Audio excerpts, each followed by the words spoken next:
Welcome to McPlum, simple solutions served daily. You start by making sure cheats or operator rights are active so commands can run. Once done, open Chat with T and prepare the /command syntax, because that's how Minecraft executes inventory changes. Make sure you pick the correct target, your username, at a for everyone, at P for nearest player, or at E with filters. This matters because removing items from the wrong entity can break a run. You'll apply the clear command next to remove items quickly and precisely. Now run the clear command with the right parameters.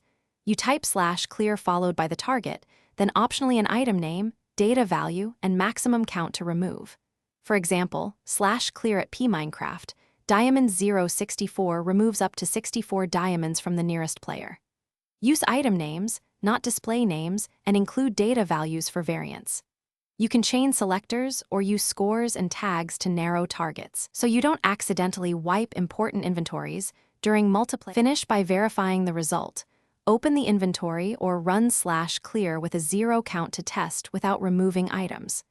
If nothing happened, check that you have permission, that the item ID is exact, and that you used correct selector syntax. Make sure server plugins or data packs don't override behavior.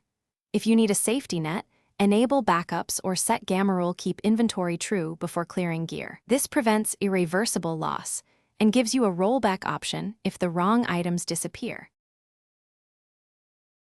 Thanks for watching. Stay juicy and subscribe.